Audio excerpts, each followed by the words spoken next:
है। कहीं ना कोई दंगा हुआ, ना कोई मारपीट हुई, ना कहीं बड़ी व्यवस्थित तरीके से महाकुंभ निपट गया। और मजे की बात कि सभी जाति धर्म मजहब के लोग संगम पे स्नान किए। ये बड़ी उपलब्धि रही। सरकार की बता दिया आपने। हाँ? जब सभी जाति के लोग एक साथ नहाए होंगे तो अखिलेश यादव को तो झटका लग गया होगा। जब उनको पता लगा, एक बयान दिए थे कि कुंभ में जो लोग जाते हैं स्नान करने, वो अपना पाप धोने जा रहे हैं। जी। उसके बाद चोरी से गए 11 डुबकी लगाए। अच्छा। तो हम क्या उनसे मिले तो पूछे कि 11 डुबकी में का रहा। अब क्यों गए? जब लोग जा रहे थे तो आप क्यों गए? 11 डुबकी क्यों लगाए? अब पूछा उनसे कि हम ही से पूछो। तो पाप ज्यादा किए हैं वो, पाप ज्यादा किए हैं वो। अब उनसे पूछिएगा। पाप ज्यादा किए हैं।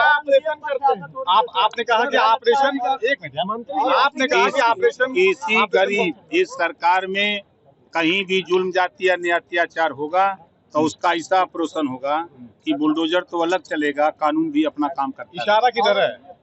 ऑपरेशन किसका करेंगे आप? इशारा किधर है? इशारा किधर है? जो जुल्म करेगा उसके तरफ इशारा है। मंत्री जी ईद पर जो है सौगातें मोदी की, ये क्या है? देखिए, एक विंग है अल्पसंख्यक मोर्चा, भारतीय जनता पार्टी का एक संगठन है।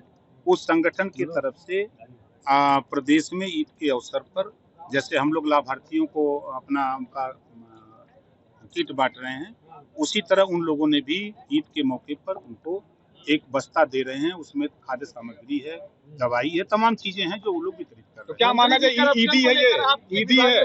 अरे भैया, संविधान का कहता है, संविधान में 4 ही वर्ग है, सामान्य वर्ग, पिछड़ा वर्ग, अनुसूचित वर्ग और जनजाति वर्ग। तो सबके लिए संविधान है ना। तो कर रहे हैं तो क्या बुरा कर, अच्छा कर। ईदी है ना। अब्बास दारी बाहर आ गए हैं, ये तो सुप्रीम कोर्ट का फैसला है। विधायक किसके हैं? विधायक किसके हैं? नहीं, देखिए, कानून के दायरे में तो विधायक हमारे हैं, लेकिन पार्टी उनकी समाजवादी पार्टी है। आप बुला रहे थे कि पार्टी हमारी पार्टी से चुनाव विधायक हिमांशु को नहीं बुलाएंगे? नहीं, पहले तो ये आप जान लो कि सुप्रीम कोर्ट की जो उनके जमानत पे जो बंधन दिया है, उस बंधन से बाहर नहीं जा सकते। पिछले दिनों आपने कहा था मंत्री जी, आपने कहा कि मऊ में दंगे नहीं हो रहे हैं, जबकि योगी जी तो मंच से कहते हैं कि मऊ में दंगा कराने का काम आप ही के साथ ही मुख्तार अंसारी किया करते थे, जो कभी आपके साथी थे। अपने मंचों से भी कहा कि मुख्तार सरकार तो 8 साल से है ना, इसके पहले तो दंगे होते थे ना। मंत्री जी, अखिलेश यादव जी ने एक जज के घर में बोरों में नोट पकड़ा गया, उनको कहा कि वो किसी से लिए होंगे, इस पे आप क्या कहेंगे? देखे हैं, वो देखे हैं। देखिए, वक्फ बोर्ड की नियमावली में स्पष्ट है कि जो कुछ मजबूत मुसलमान गरीबों को वक्फ बोर्ड की संपत्ति का लाभ नहीं लेने दे रहे हैं। सरकार की मंशा है कि जो अल्पसंख्यक महिलाएं हैं, गरीब हैं, कमजोर हैं, नौजवान हैं, उनको भी उसका लाभ मिले। अब उनकी नियमावली है कि यहीं इसी मैदान को कह दें कि हमारी संपत्ति है, फिर जाके डीएम को दरखास्त देंगे कि खाली करा दो। तो सरकार संशोधन ला रही है कि आप 1359 फसली में अगर आपके नाम है, अगर आप कह रहे हो कि आपके नाम है, तो एक एप्लीकेशन दे रहे हो तो उस पर जांच होगी। अगर आपके नाम संपत्ति है तो आपको मिलेगी, नहीं आपके नाम से है तो नहीं मिलेगी। आपने पिछले दिनों कहा, अब्बास अंसारी हमारी पार्टी से चुनाव लड़े हैं, लेकिन विधायक सपा के हैं, और आज आप कह रहे विधायक हमारे हैं, पार्टी उनकी वो है। देखो, सुनो तब दोनों। मैं कह रहा हूँ कि संविधान के दायरे में जो निर्वाचन प्रक्रिया है, वो हमारी पार्टी हमारे सिंबल से लड़े हैं। नेता वो समाजवादी पार्टी के हैं। कान में तेल डाला करो ना। बहराइच में जो है महाराजा सुहेलदेव के नाम से मेला लगने जा रहा है, क्या है ये? देखिए,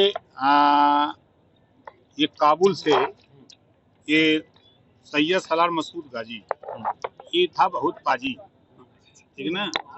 ये मठ मंदिर लूटते हुए 585 राजा थे। 585 राजाओं में तमाम लोगों को मारते, शरण में चले जाए और मारते पीटते पहुंचे बहराइच की जब तरफ बढ़े, तो उस समय वहाँ राजभर राजा महाराजा सुहेलदेव जी का शासन था। तो उन्होंने कई राजाओं को मिला करके 21 दिन नानपारा मैदान में युद्ध हुआ। 21वें दिन आज भी कुटला नदी है जहाँ वहाँ मजार बनी है, वहीं जा करके उनको नेस्तनाबूद किया गया।